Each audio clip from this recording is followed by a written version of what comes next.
Adir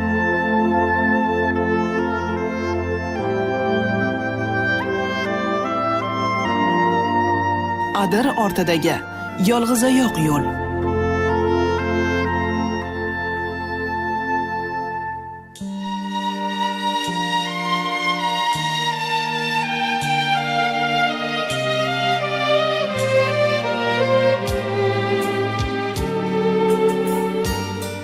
Assalomu alaykum qadrli radio tinglovchilar. Zavq va shavq, mehr muhabbat va albatta sog'liq hech birimizdan uzoqlashmasin deya dastur taqdimotiga kirishamiz. Studiyada boshlovchi Ma'murjon Abdiyev.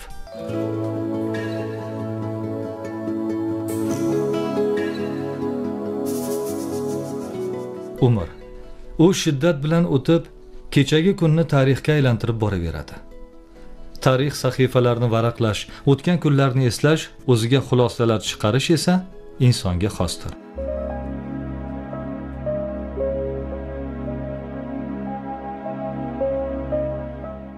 Muhtaram muxlis, ma'lumki eshittirishimiz an'anasiga xos ravishda taklif etgan mehmonlarimiz o'z umr daftarining ilk bolalik deb nomlangan sahifalarida qayd etilgan xotiralarni yodga oladilar.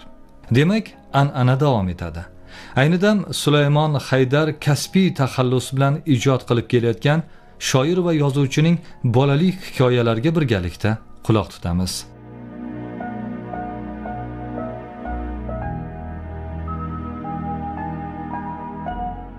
Eslatib o'tamiz, ijodkorning yuragimda yongan orzular, qalbga joyla vafoni, mavji iqbol, o'chmas shamchiroq, sobit qalam, Toli qasri kabi to'plamlari nashrdan chiqqan.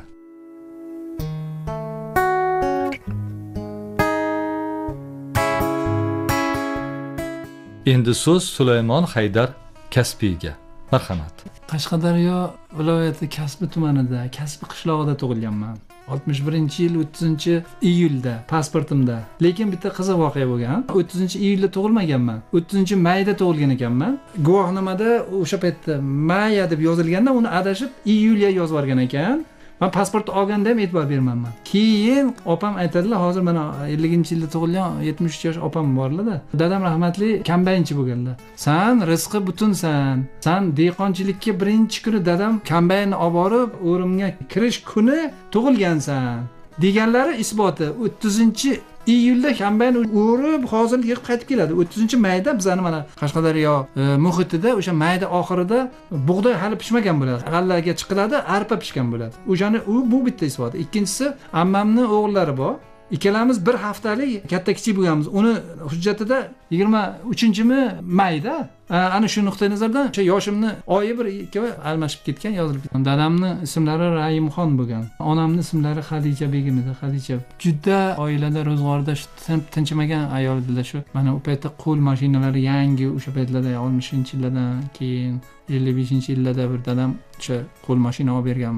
Tovuqlarimiz bo'lardi, mol-holla bo'lardi. Shu tinmaslar onam rahmatli. Qishlog'imiz oddiygina edi. Mana masalan, hozir ham eslasang, Avazoxonning bir nimasi ham bor-ku, darvoza qurilgan, devor yo'qdi. Bizda ham shunaqa edi. Qo'shnilar bilan o'rtasida bizda devor bo'lmagan. Eshikda hech qachon nima qulf kalit bo'lmagan.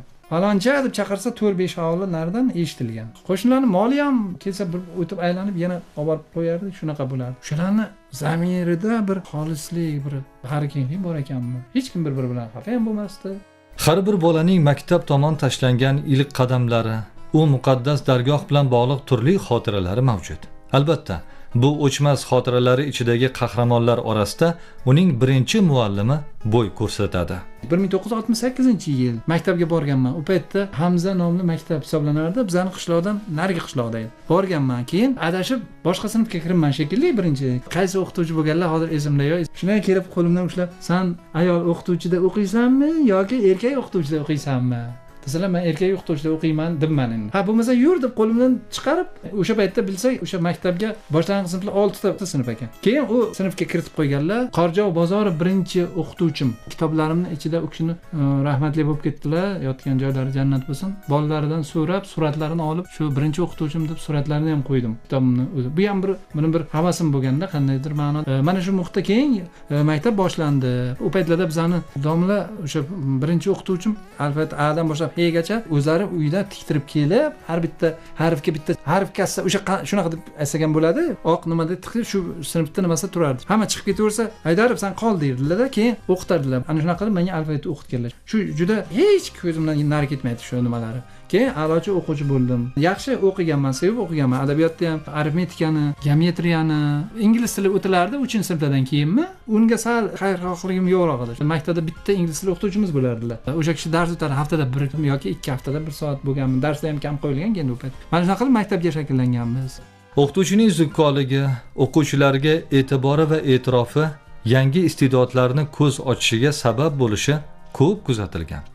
Bu albatta o'qituvchi oldidagi jamiyat rivoji uchun ahamiyati katta bo'lgan vazifadir. Qaysi fanga qanchalik qiziqishimni, nimada iqtidorim borligini o'sha birinchi o'qituvchim o'sha Qorjavo Bozorov rahmatli domlam payqagan bo'lsalar, keyin o'zimni opam ham maktabda juda a'lo o'qiganlar-da. Shu juda a'lo o'qiganlar, ayniqsa yozuvlari ham chiroyli. Bir narsadan qiynalib qolsam, ko'rsatma berardilar-da. Bir yoshman, shu 2-sinfmi, 1-sinfmi, kitob yo'q o'sha paytda. Keyin o'sha kitobni nimasi qaysi fan ekan, shu ona tili bo'lsa kerak-da. Tuyani rasmi bor o'sha betga, ko'rsatdi. Tayyorlab kela olasizmi? Ha, dedim, tayyorlab kelamiz. Kitob bo'lmasa ham tayyorlab kelaman dedim. Keyin keldim. Kechqurun endi opamga aytaman-da, "Opa" deyman. Ha deydilar. Hol hech esimdan chiqmaydi. Mana bu falon kitobda tuya rasmi bor, beti bor-ku, o'shanga nima yozilgan deyman-da endi. Men o'ylayman, opam biladilar, shuni yozib olaman deb o'ylayapman-da endi. Keyin bilmasam men qayerdan bilaman, u qaysi kitobda aytyapsan deydilar. Keyin mana shu deyman.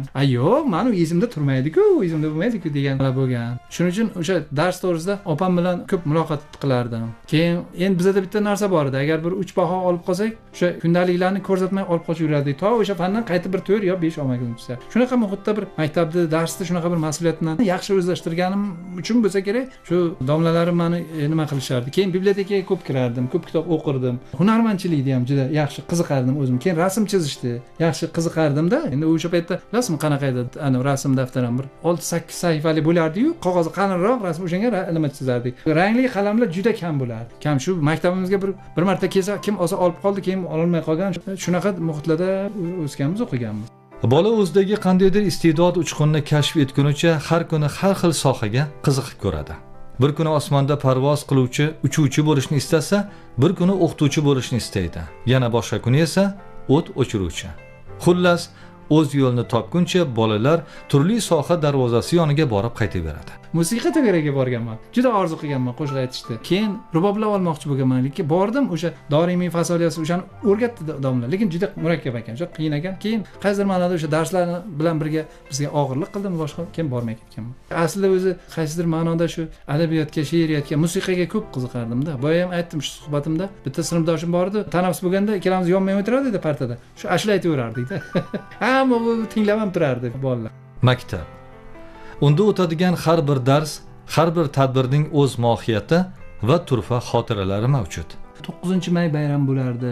Endi u paytda yangi yil masalan bayram bo'lardi. Xo'p, qish bo'lsa ham endi bo'lardi. Tadbirlar tashkil qilishardi. Shu bitta qiz Bobur haqida bir she'r o'qigan, bizdan oldingi sinfcha Mo'min Mirzo haqida o'qigan, shular quloqimda qolgan shu nima qilib. Keyin bir rayonda ashulachilik bo'yicha maktablar o'rtasida bir tanlov bo'ldimi?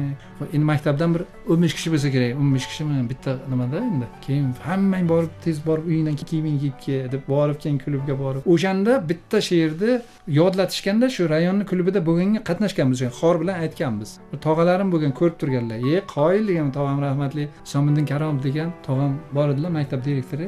O'zlari adabiyotdan dars bergan shekilli ham qo'shiq aytardilar musiqa. Ana shu narsalar ko'zlarimning oldida turadi doim. Shunaqa bir adabiyotga qaysi bir ma'noda uzoq bo'lmaganman deb o'ylayman-da o'zimcha.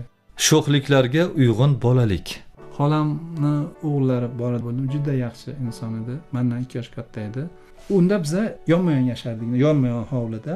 Yoz bir kun yugurib borib bizda shu hazillashib boyagi ariqda endi u paytda beton ham qilinmagan ariq shu hazillashib borib shu ikkalamiz olishib, urishib, ana nima qilib yurardik. Shu bosib menda endi. Shu tushib ketdim, men ham tushib ketdi, u ham tushib ketdi. Endi bilmayman kimdir bizani ikkalamizni u paytda biz u kishi 3-sinf ekan shekilli, men 1-sinfga borgan paytim. Yoki u kishi maktabga borgan, men maktabga bormagan paytim bu. Shu oqib ketdik endi. Ikkalamizni ham chiqarib olib, keyin bilmadim endi. 1-2 shabat yegan bo'lsa kerak, onamiz yo xolamiz. Ana xolam shuna qilib qo'llari o'sha akamni tutib turganlar ko'z oldilari. Bu paytda onamning onalari, buvim ham hayot edilar. Keyin o'sha voqeani aytishib kulishardi hammasi. Mazaq qilishardi bir. Shunaqa xotiralar bo'lgan yoshligimizda. Inson yashar ekan hayoti davomida juda ko'p maskanlarga qadam ranjida qiladi. turfa ko'rinishdagi rang-barang manzaralarni ko'radi. Lekin har kimning bolaligi o'tgan go'sha manzaralari baribir o'zgacha rangin va go'zal bo'lib qolaveradi.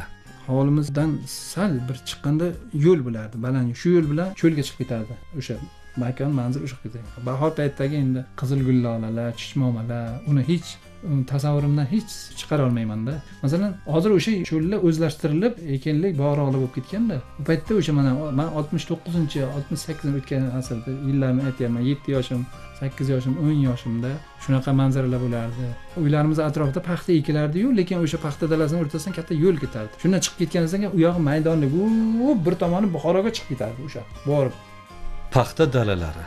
Bu dalalardagi mehnat ilgari 7 yoshdan 70 yoshgacha bo'lgan odamlarning barchasiga birdek tegishli bo'lgan desak, adashmagan bo'lamiz. Jamiyatda kun tartibidagi narsa ekanmi shu? 2-3 sinflardan o'sha paxta olib chiqqan paxtaga. Biza chiqsak nima 1 kilo paxta terardik yo 2 kilo terardik. Lekin olib chiqardik. Bu yoqda dars qolgan. Bu yoqda masalan qanchasi shamollab kasal bo'lgan, boshqa bo'lgan. Men paxtani o'zi umuman yaxshi ham terardim deya olmayman, yomon ham terardim deya olmayman. Bir qo'l terardim mana. Ba'zi bir mana sinfdosh qizlar bor edi, yo bizdan bir 3 yosh, 2 yosh katta, oldingi sinfda ikki qo'llab terib ketishaverardi. 50 kilo, 60 kilo terardik endi mana 7-sinfdan keyin masalan darsni to'xtatib olib ketardi. 7, 8, 9, 10 sinflar yotalang deyiladi. Endi o'sha yotib nima teradi.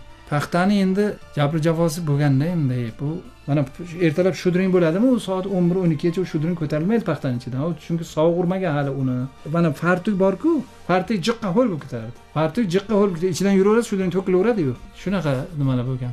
Bu muborak zot har bir oilaning boshi, farzandlar qalbiga yog'du sochuvchi quyoshidir. Shu dadam rahmatli o'zlari juda yetimlik bilan, yoshliklaridan otadan qolib, onadan qolib, shuning uchunmi bizaga urmasdilar, so'kmasdilar. Ertalab ketyaptilarmi? O'zimiz bilardik, nima ish qilish kerak. Albatta, hovlida bitta novvos bog'langan turardi, sog'in sigirlardan tashqari. O'tlar o'sha g'o'ng'ishqalar ekilgan turardi, jo'xorilar ekilgan turardi. Ularni sarishta qilish uchun biz qilishimiz kerak, kim qiladi? Qiynalib qolsak, og'irlik qilsa dadam o'zlari masalan kerakli yordamni ko'rsatib, yo yonimizga kelib o'tirib yordam berib, mana shunaqa qilib oila ro'zg'or shu bilan kechaverardi. Ba'zida qo'ylarning ichidan orasidan ana bittasi yo'qolib qoladi. Chunki hammani mana hamzalarning hamma nimani moli bor. U masalan bitta qo'y adashibmi, ketib qoladi. Ularni topardim o'zim. Shunga dadam qoyil qolardilar. Boshqa qo'shni qishloqqa ketgan bo'lsam, bugun bo'lmasa ertasi olib kelardim-da shuni. Chunki hamma olib chiqadi-yu molini. Men zehnim juda o'tkir bo'lgan. Shu 200 metrdan qarab, 100 metrdan qarab bo'lsam o'zim molimni taniy olganman. Rahmatli dadam shu hamma nimada menga ko'proq ishonardilar. O'sha qaysidir ma'noda bir eplay olganmanmi endi. Ukalarim yosh, akam mendan 2 yosh kattalar. Opam endi u kishi turmushga chiqqandan keyin yoki undan avvalammi, shu qaysidir ma'noda menga juda ko'p nimani menga ishonardilar. Shu oilani, ro'zg'orni ishini. Keyin maktabimni ham juda har kuni shu kundaligimni titib yotmasdilar-yu, lekin bilardilar men qanaqa o'qib. Ota-onalar majlislariga bordim. Bu a'lochilarni o'qidi, hammasi ichida, lekin sen yo'qsan-ku dedilar. Ha endi 2-3 ta a'lochini o'qiganda endi o'qidim misol uchun deb bitta sinfdan endi ota-ona ham ko'p bormaydi-yu, 5-6 ta odam boradi-da. Endi 30 ta bolani hamma ota-onasi bormaydi-ku endi. Hech qachon birov bilan janjal qilib, yo bir o'rtog'im bilan urushib, yo bir o'rtog'imni ham bir g'arazlik qilib, yo qo'ni-qo'shni bo'lib, hech bunaqa narsalar bo'lmagan bizda, umuman oilamizda. Onalar sof o'zbekona fazilatlarni o'ziga singdirgan onalar hamisha farzandlarning baxtidir. Ularning har bir mehnati, tayyorlagan taomi bir umr dilbandlarning yurak to'ridagi eng aziz xotiralarga aylanib qoladi. Onam bilasizmi, har yakshanba kuni tandirga patir pishirardilar, patir qilardilar. Va albatta mol so'yilardi. Ro'zg'orda har doim o'shani mana kallasi, pochasi deyiladi, o'shandan sho'rva qilardilar. Undan tashqari o'sha sheyga go'sht solib, shu nuqtai nazardan o'sha onam pishirgan taomlarini, keyin yoshligimda o'sha o'zlari qo'llari bilan tikib bergan bosh kiyimlarini, shu doim eslab nima qilaman shu.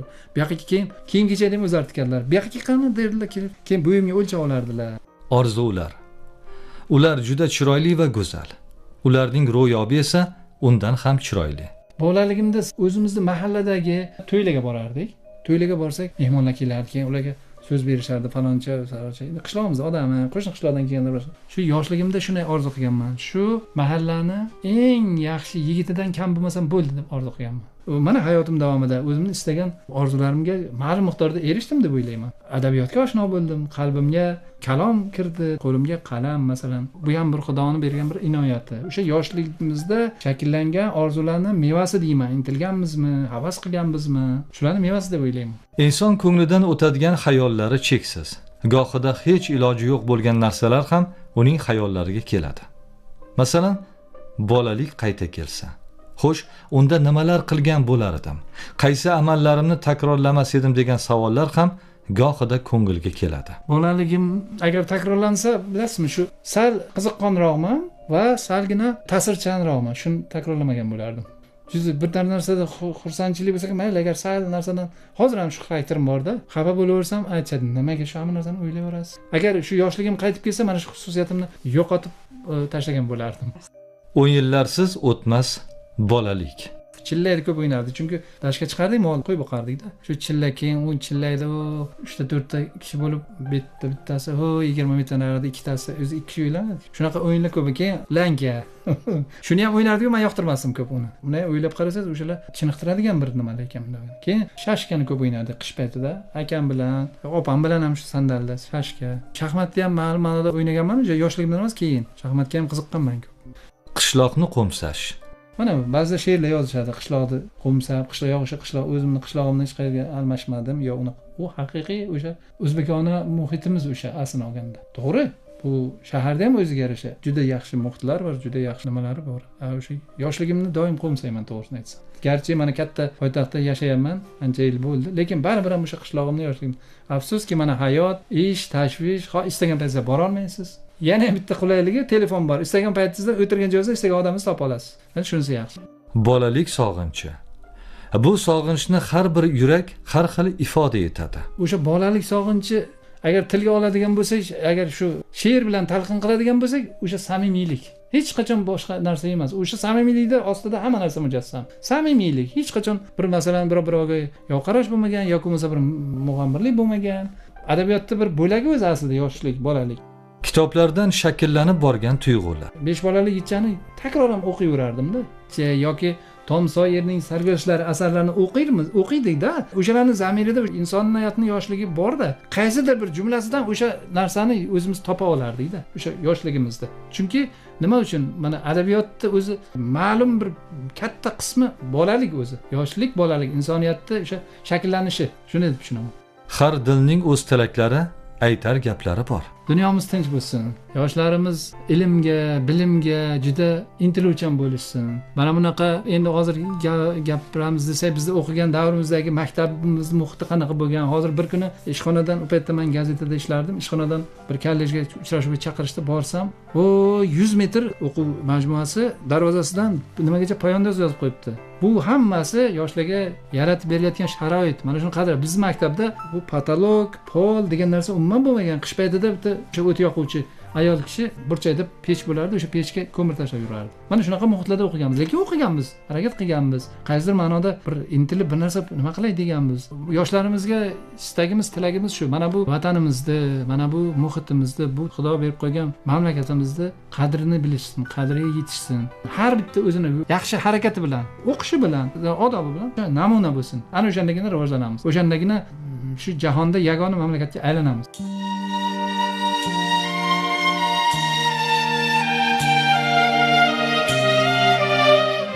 Muhtaram tinglovchilar, eslatib o'tamiz, siz shoir va jurnalist Sulaymon Haydar kasbiy suhbatini tingladingiz. Shuning bilan Adir ortidagi yolg'iz oyoq yo'l eshittirishi nihoyasiga yetdi. Ehtirom ila boshlovchi Ma'murjon Abdiyev, eshittirish muallifi Ra'no Muhammedova, rejissyor Navro'z Toshmatov. E'tiboringiz uchun tashakkur, salomat bo'ling.